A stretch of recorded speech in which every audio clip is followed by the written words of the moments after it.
On. Yeah. All right, we're recording. Go. All right, so good morning. Good morning. Our first question is, where did you go to high school and what was it like for you? I went to St. Francis High School because my parents really believed in Catholic education. And what was it like? High school was a lot of fun and also a lot of heartache. I didn't always feel like I could be myself.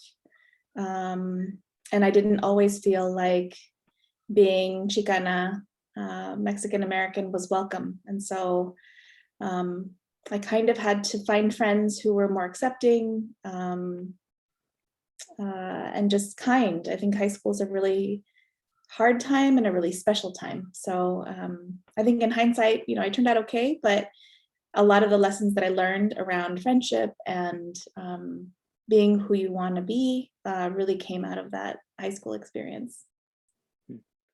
Okay. Funny you share that. My stepdad also went to St. Francis, so that's kind of really? cool. Yeah. Not sure what year he graduated, but maybe you know him. Okay, moving on. Yeah, who are your role models in high school? My role models in high school. I guess I'm kind of a nerd that way. My parents were my role models. They were already really active. My father was a writer, artist, wrote Chicanismo books. He wrote Dream Cultura and was a muralist. So he has a mural at Stanford and at the time had done murals in Redwood City that are no longer, but and had done, co-founder of Culture Clash. And so he had this wide arts array. And then my mother was an administrator at Stanford. And at the time was Associate Dean of Graduate Studies and Research. And so both of my parents had, very different paths and very different passions.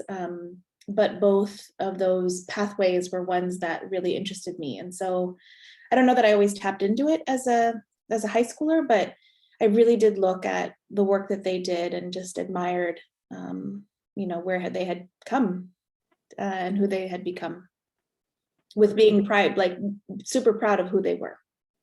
Okay. Okay. So your mother did go to Stanford. So what did you live on campus with them at any point? We did, yes. So we were resident fellows. So my parents were the resident fellows, but we lived in a house connected to a dorm. And so every year we would get 100 new, students from freshmen to seniors who the theme dorm was Casa Zapata. So it was a Chicano Latino theme dorm.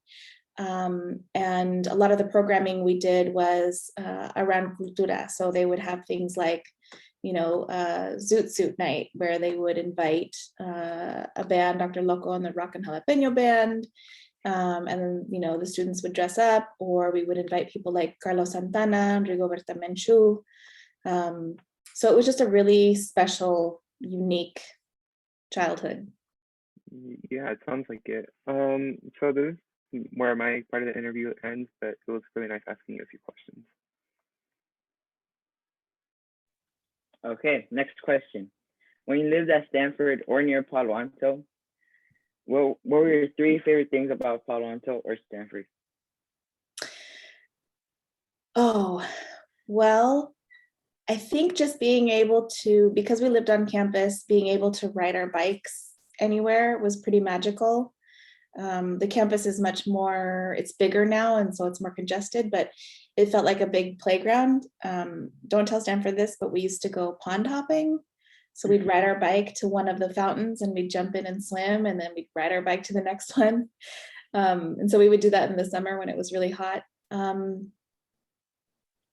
I think when I was growing up, what I loved about Palo Alto was that it was kind of hippie. It's changed over time. It's become more, .comers, and just the wealth is palpable now. But when I was growing up, I think it was one of the epicenters of hippie. What else did I love about the area? I don't know. To be honest, I was always super conscious that Palo Alto, Stanford was a bubble. Because my family was really active in San Jose and Redwood City and San Francisco, like we would see all of these different parts of the Bay Area. And I was always really conscious that, Stanford really wasn't created with many of our gente in mind. And so, while it was a playground, it was also a place of unease sometimes.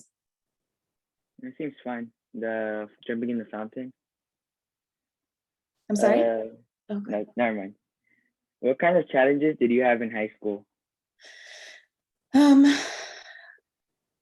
I think not living into who I was.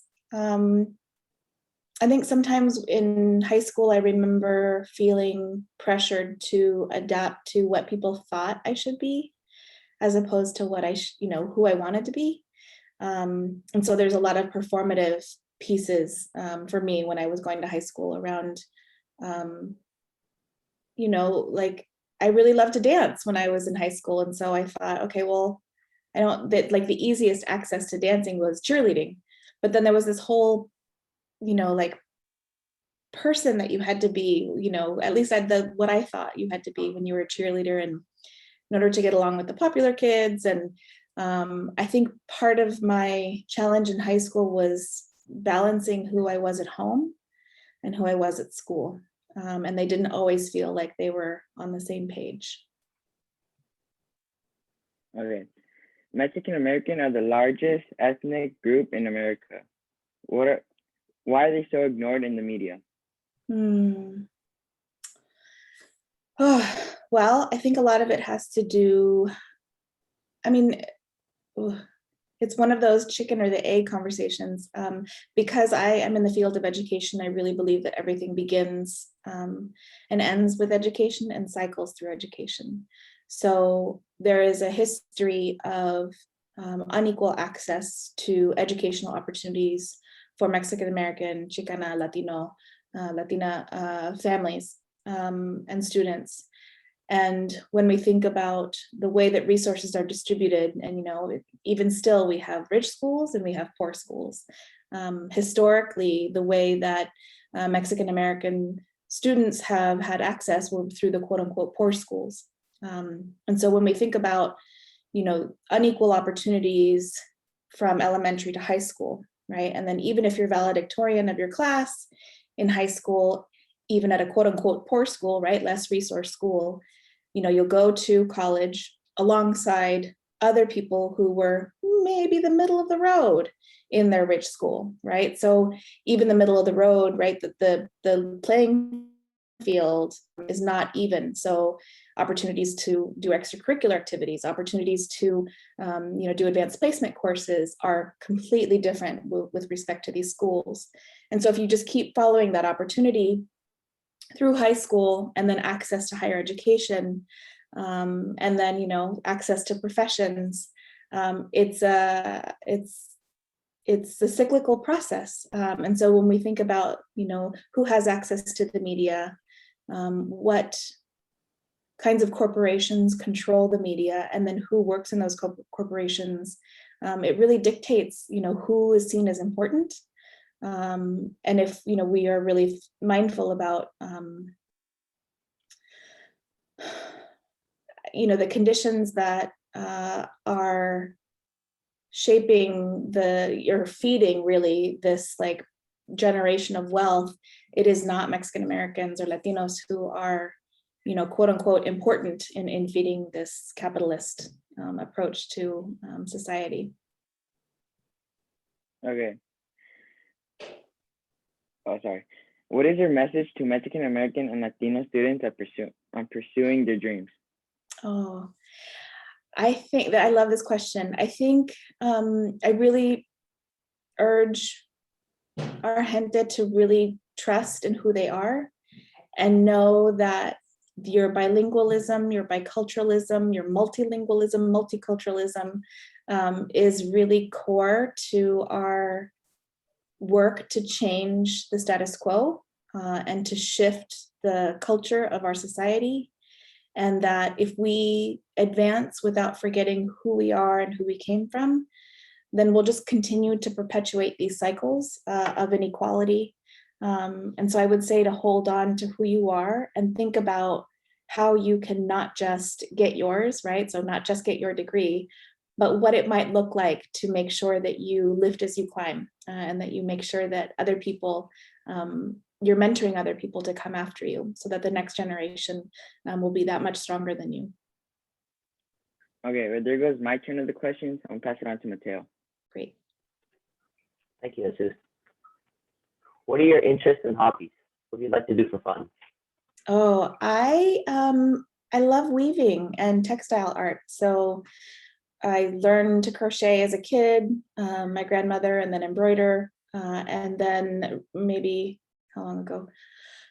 I don't know, 7 years ago, I took a weaving class in New Mexico, in El Rito. And then I got a certificate of advanced tejido in Mexico. And so now I do weaving, traditional Mexican weaving. I could never get into crocheting. I was super bad at it. It takes, yeah, it's definitely you either get it or you don't. Yeah. What is your favorite Liga MX team or your favorite sports team? Oh God, I'm the worst person to ask about this. I am not a sports fan. I am a supporter of whatever my family supports. My brother's a big, huge 49ers fan through and through, like good seasons, bad seasons. So my cousin was a huge soccer player. So whatever sports team he likes, I'll support him. But I'm not a fan. Okay, final question. What are your plans for the rest of 2021? Oh, that's a good one. I think to better balance my work pace with living my life. I think when you're younger, you think a lot about like, yeah, when I, have this profession, I'll feel more grounded and I'll have freedom and I'll have, more money to do things. But then sometimes we get caught up in the constantly, working on different projects. And so I would like to focus more on working smarter, not always harder, and then finding time to spend with my family and finding more time for my art, and really living the life that I think my ancestors would want me to live, right? With this balanced view of the world is more than work, but finding other ways to not just spend time with family, but also to give back to my students and other people in the community. We appreciate you giving up your time to support our club and its young people. We enjoyed learning about you and what you do, and we've waited a long time for this interview, so thank you for joining us. Thank you so much. What a great project. I'm so excited to be part of it. Thank you. Thank you.